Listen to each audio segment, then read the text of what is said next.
ተዋህዶ መሸሸጊያዬ ኦርቶዶክስ መጠለያዬ ሰላምሽ ከፍ ይበልልኝ እናቴ ሁሌም ኖሪልኝ ሰላምሽ ከፍ ይበልልኝ እናቴ ሁሌም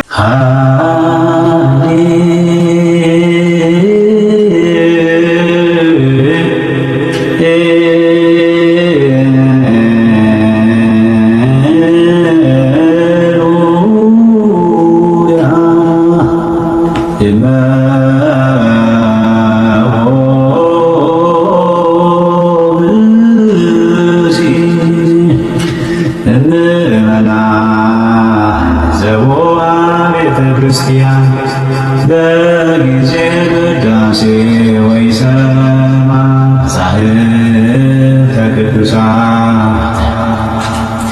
ወይትአገሠ ይፌጽሙ ጸሎተ ቅዳሴ ወኢተመጠወ ቁርባን ይሰድድ ቤተ ክርስቲያን እስማማሰነ እግዚአብሔር ወአስተረቁመ ተክህኖ ሰማያት ንጉሠ ሥጋ ወመንፈስ ተመዝናሃቡነ ሐዋርያት ሰላም ጤና ይስጥልኝ። ሰላም እግዚአብሔር ከሁላችን ጋር ይሁን። ስለ ቅዳሴ የምናደርገው ውይይት ይሆናል ማለት ነው። ባለፈው ካቆምንበት እንቀጥላለን።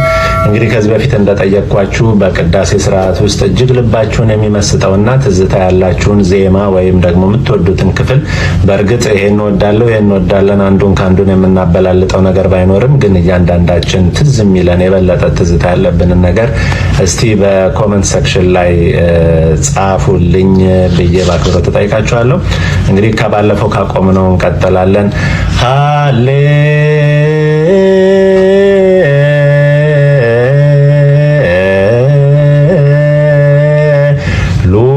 ሃሌሉያ እመዎ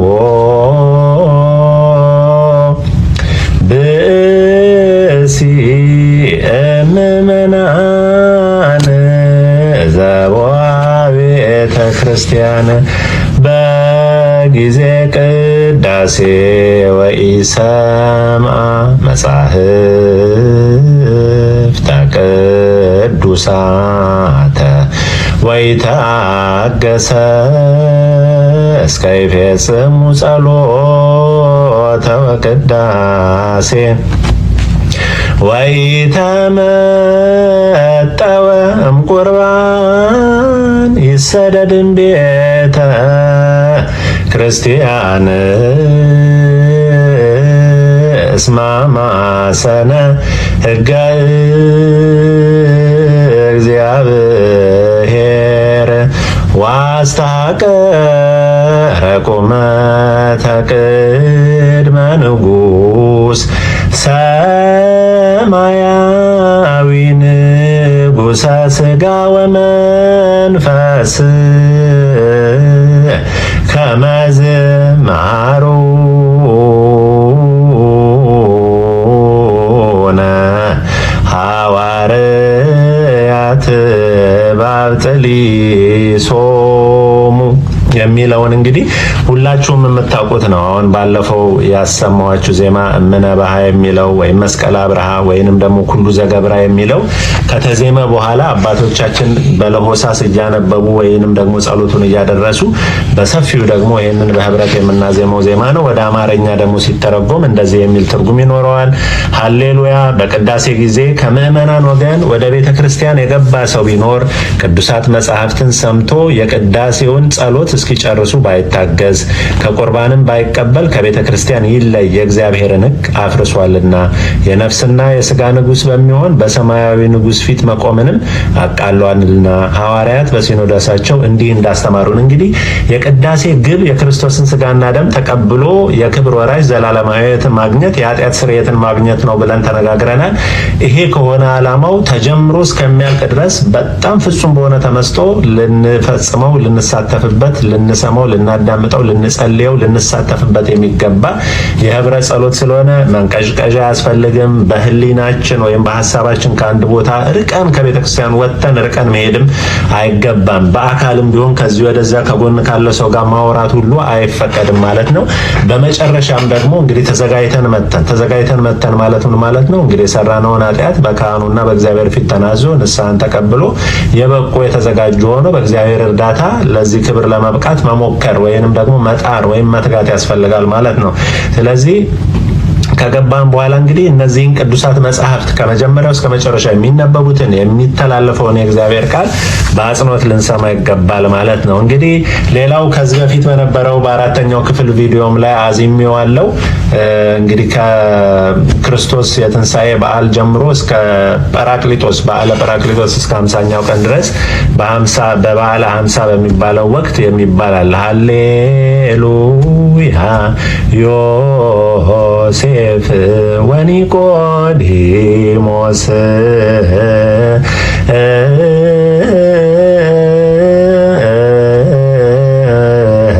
ገነዝዎ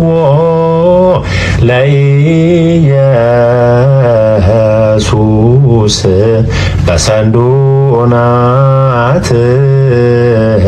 ለዘተንሥአ እሙታን በመንክርኪን።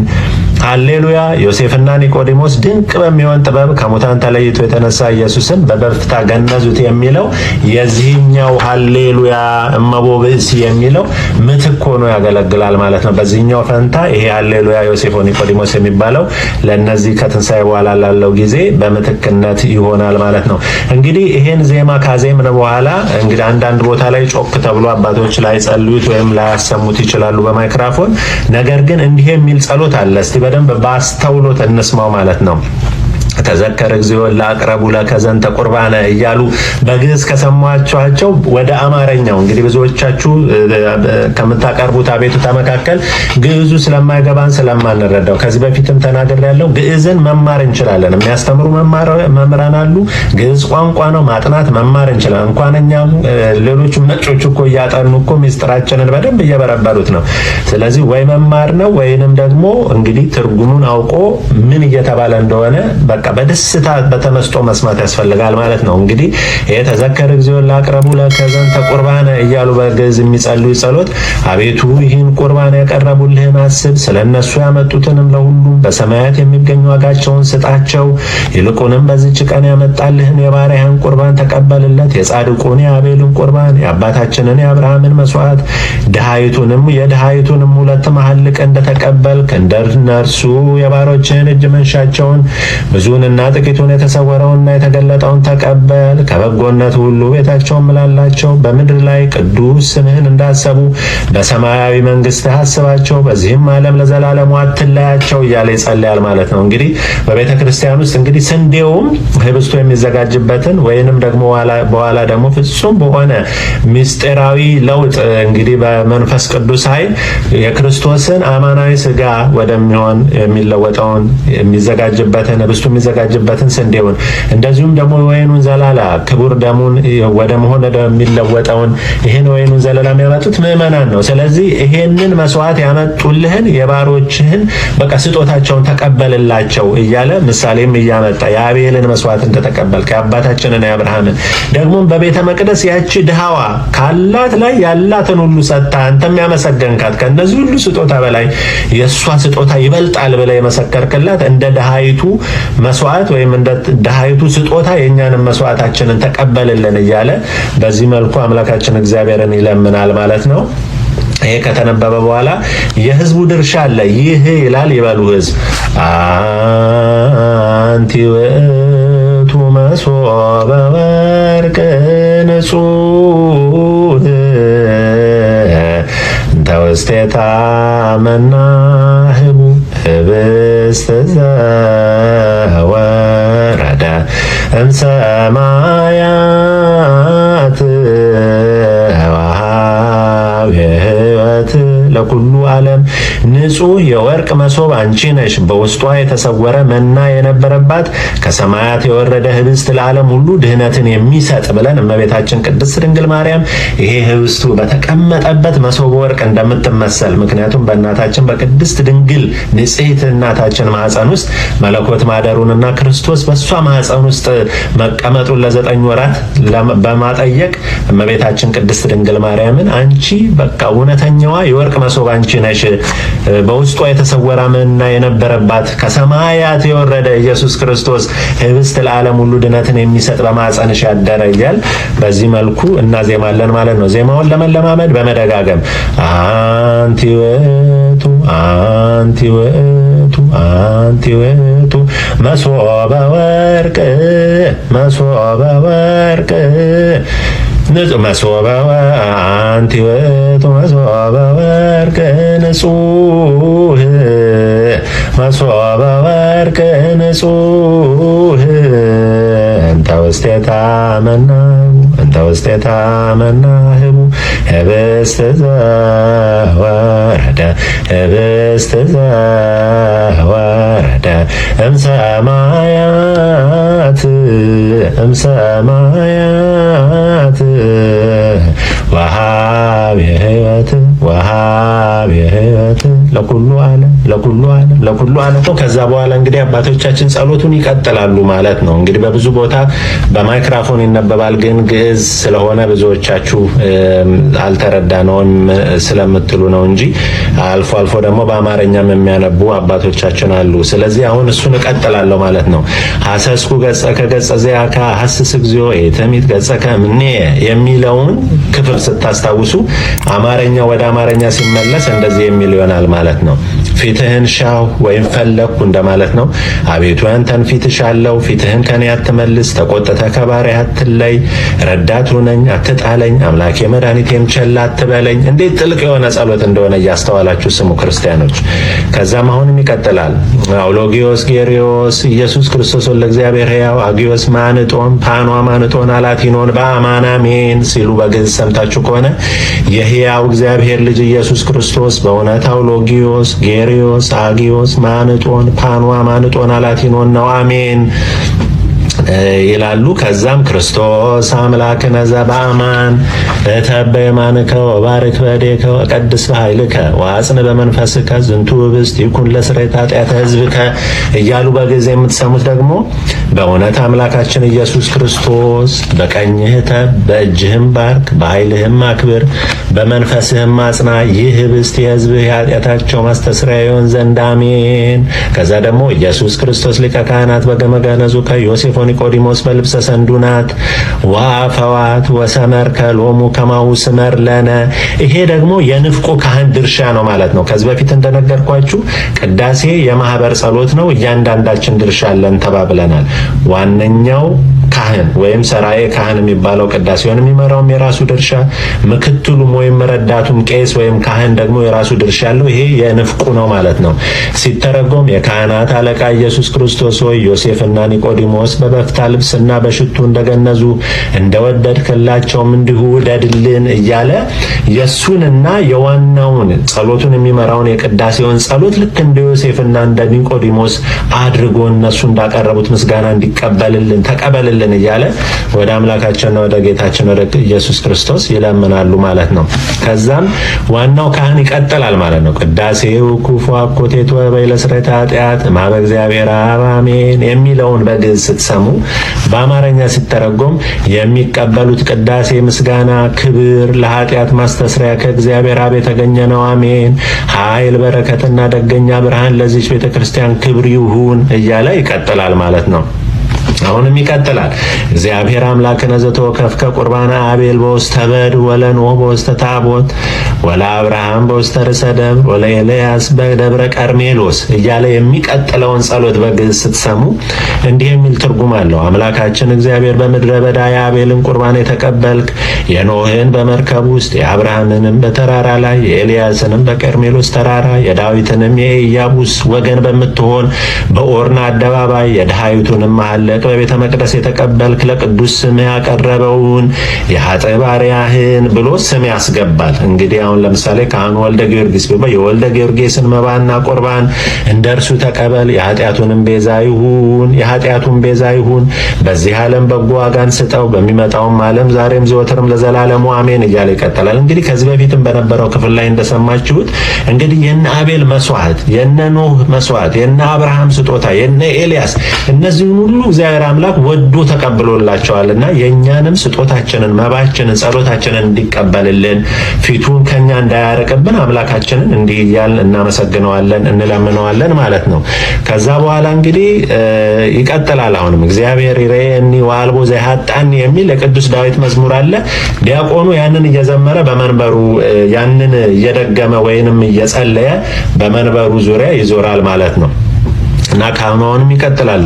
ክርስቶስ አምላክነ ዘበአማን እግዚእነ ዘሆርከ ውስተ ከብካብ አመጸዋዕከ በቃና ዘገሊላ ወባረከ ሎሙ ወረሰይኮ ለማይ ወይነ ከማሁ ረስዮ ለዝንቱ ወይን ዘንቡር በቅድሜከ እያሉ የሚጸልዩትን ጸሎት ስታስቡ እውነተኛ አምላካችን ጌታችን ክርስቶስ ሆይ የገሊላ አውራጃ በምትሆን በቃና በጠሩ ጊዜ ወደ ሰርግ የሄድክ ውሃውንም ባርከ ጠጅ ያደረክላቸው በፊትህ የተቀመጠ ይህንን ወይን እንደርሱ አድርገው አሁንም ባርከው አክብረው አንጻውም ሁልጊዜ ስጋችንና የነፍሳችን የልቦናችንም ሕይወት ይሆን ዘንድ አብ ወልድ መንፈስ ቅዱስ ከኛ ጋር ኑር። ለተድላና ለደስታ የሚሆን ወይኑንም ለበጎ ነገር ምላው፣ ለሕይወትና ለመድኃኒት ለኃጢአትም ማስተስሪያ ለማስተዋል ለደህንነት ለመንፈስ ቅዱስም ምክር ዛሬም ዘወትርም ለዘላለሙ አሜን። በእውነት ሰው የሆንክ አምላክ ሆይ ንጽ ጣዕም በረከትም ከክቡር ደምህ ለሚጠጡ ይሁን አሜን። እንግዲህ ንጽ ወጣዕም ወበረከት ለለ ይሰትዩም ደም ከክቡር አላትዮን በአማን አሜን። በግዕዝ እንዲህ ሲሉ የምትሰሙት በእውነት ሰው የሆንክ አምላክ ሆይ ንጹሕ ጣዕም በረከትን በክቡር ደምህ ለሚጠጡ ይሁን አሜን ማለት ነው። ከዛ ብሩክ እግዚአብሔር አብ ኀዜ ኩሉ ዓለም አምላክነ ወብሩክ ወልድ ዋሕድ እግዚእነ ኢየሱስ ክርስቶስ መድኃኒነ ወብሩክ መንፈስ ቅዱስ ጰራቅሊጦስ መጽንዒ ወመንጽሔ ለኩልነ እያሉ የሚጸልዩት ደግሞ ዓለሙን ሁሉ የያዘ እግዚአብሔር አብ ቡሩክ ነው። ጌታችን መድኃኒታችን ኢየሱስ ክርስቶስ ወልድ ዋሕድም ቡሩክ ነው። ሁላችንን የሚያነጻ የሚያጸና መንፈስ ቅዱስም ቡሩክ ነው። አሜን። ህዝቡ አሜን ይላል። 3 ጊዜ ደጋግመው ይጸልያሉ ማለት ነው። ከዛ በኋላ ስብሐት ወክብር ይደሉ ለስሉስ ቅዱስ አብ ወልድ ወመንፈስ ቅዱስ ሩይ ኩሎ ጊዜ ዜን ወዘልፈን ወለዓለመ ዓለም አሜን የሚለው ደግሞ ልዩ 3 ለሚሆኑ ሁልጊዜም ለተካከሉ ለአብ ለመንፈስ ቅዱስ ክብር ምስጋና ይገባል ዛሬም ዘወትርም ለዘላለሙ አሜን። 3 ጊዜ ይሄን ይደጋግማሉ ማለት ነው። ከዛ በኋላ ጸልዩ አበውየ ወሃውየ ላሌ ወላይ ለዝንቱ መስዋዕት። እንግዲህ ይሄ ሁልጊዜ የምትሰሙት ነው። አባቶቼና ወንድሞቼ በእኔ ላይ በመስዋዕቱም ላይ ጸልዩ ብሎ ዝቅ ብሎ ንፍቁ ካህን ሊቀ ጳጳስም ካለ ቅዱስ ፓትርያርኩም ካሉ ወይንም ደግሞ ቆሞሳት ካሉ ዝቅ ብሎ ይሄንን ጸሎት እንዲጸልዩለት እንዲያስቡት ይጠይቃል። እንግዲህ ንፍቁ ካህን ወይንም ደግሞ የገዳሙ ወይም የደብሩ አስተዳዳሪ ወይም ሊቀ ጳጳሱ ወይም ከፍ ያለ ስልጣን ያለው ካህን ይሄን የሚቀጥለውን ጸሎት ይጸልያል። አክቹአሊ ይሄንን ንፍቁ ነው የሚለው። እግዚአብሔር የለመንከውን ሁሉ ይስማ፣ የበኩር የቤተ ክርስቲያኑ ካህናቱ የሚሆኑ የመልከጼዴቅንና የአሮንን የዘካርያስን መስዋዕት እንደተቀበልክ መስዋዕትህን ቁርባንህን የሚቀበልልህ። ይቅርታ እዚህ ጋር አስተካክላለሁ። ንፍቁ ካህን ነው ይሄንን የሚለው። ከዛ በኋላ አቡነ ዘበሰማያት ጸሎት አለው። እዚህ ጋር እንግዲህ ነው ቅዱስ ፓትርያርክ ወይም ሊቃነ ጳጳሳት ወይም ቆሞሳት ወይንም ደግሞ ሌላ በማዕረግ ከፍ ያለ ካህን ካለ እዚህ ላይ ያሳርጋሉ ማለት ነው። አቡነ ዘበሰማያት ለሁላችንም ይሰጠናል። አቡነ ዘበሰማያቱን ሁላችንም እንደግማለን በልባችን ማለት ነው። እና ከዛ ወደ ንፍቁ ካህን ቀስ ብሎ ይመለስ። እጁን አገናኝቶ በቃል ተዘከረኒ ኦ አቡየ ቀሲስ በጸሎትከ ቅድስት ወይም ተዘከረኒ ኦ አቡየ ካህን በጸሎትከ ቅድስት ወይም ቆሞስ በጸሎትከ ቅድስት ኦ አቡየ ሊቀ ጳጳስ ኦ አቡየ ቅዱስ ብፁዕ ቅዱስ ፓትርያርክ ብሎ ይሄንን ይጸልያል ማለት ነው። ይሄም ማለት ምን ማለት ነው? አባቴ ሆይ ክብርት በምትሆን በጸሎት አስበኝ ማለት ነው። ከዛ እግዚአብሔር ይቀበለ ክህነትከ የሚለውን ወይም እግዚአብሔር ክህነትህን ይጠብቃት መስዋዕትህንና ቁርባንህንም በብሩህ ገጽ ይቀበልልህ፣ አቤቱ እኔን ታድነኝ ዘንድ ማዳንን ውደድ ብሎ ይሄንን ጸሎት ይጸልይለታል ማለት ነው። ከዚህ በኋላ እንግዲህ አሐዱ አብ ቅዱስ፣ አሐዱ ወልድ ቅዱስ፣ አሐዱ ውእቱ መንፈስ ቅዱስ የሚለው የምስክርነት ጸሎት ወይም ምስጋና የሚቀርብበት ማለት ነው። በዜማ ነው ካህኑ ይሄን የሚሉት አሐዱ አብ ቅዱስ፣ አሐዱ ወልድ ቅዱስ፣ አሐዱ ውእቱ መንፈስ ቅዱስ ብለው የሚያቀርቡት ምስጋና ምስክርነት ነው ማለት ነው። ህዝቡም ደግሞ በአማን አብ ቅዱስ፣ በአማን ወልድ ቅዱስ፣ በአማን ውእቱ መንፈስ ቅዱስ፣ አብ በእውነት ቅዱስ ነው፣ ወልድም በእውነት ቅዱስ ነው፣ መንፈስ ቅዱስም በእውነት ቅዱስ ነው እያልን በዜማ እንመልሳለን ማለት ነው። ይሄንን እንግዲህ በሚቀጥለው ክፍል የምንመለስበት ይሆናል ማለት ነው። እንግዲህ ትንሽ በትንሽም እያልን ቢሆን በዳዴም ቢሆን እንግዲህ በቅዳሴው ላይ የተካተተውን ጸሎት ለማሳየት እየሞከርን ነው። እግዚአብሔር ይርዳን። እኔ ቅዳሴ መምህር አይደለሁም። ምናልባት ሳነብ ወይንም ደግሞ ሳዜም ስህተት እንኳን ብትሰሙ አርማችሁኝ ስሙኝ። አቅሜን ያህል እንደው እንደባለ አንድ መክሊቱ ለመሆን ነው ለማለት ነው። በተረፈ እንግዲህ ሁላችንም እንትጋ። በቤተ ክርስቲያናችን ስርዓት መሰረት ትልቁ ጸሎት የቅዳሴ ጸሎት ነው። የጌታችን የአምላካችን የመድኃኒታችን የኢየሱስ ክርስቶስ የመድኃኔዓለም ቅዱስ ሥጋው ክቡር ደሙ ተዘጋጅቶ የሚታደልበት ስለሆነ እንገስግስ። ትርጉሙ ዓላማው ገብቶን ወደ ቤተ ክርስቲያን እንገስግስ ለማለት ነው። ወስብሐት ለእግዚአብሔር። ሰላሙን ሁሉ ተዋህዶ መሸሸጊያዬ ኦርቶዶክስ መጠለያዬ ሰላምሽ ከፍ ይበልልኝ እናቴ ሁሌም ኖሪልኝ። ሰላምሽ ከፍ ይበልልኝ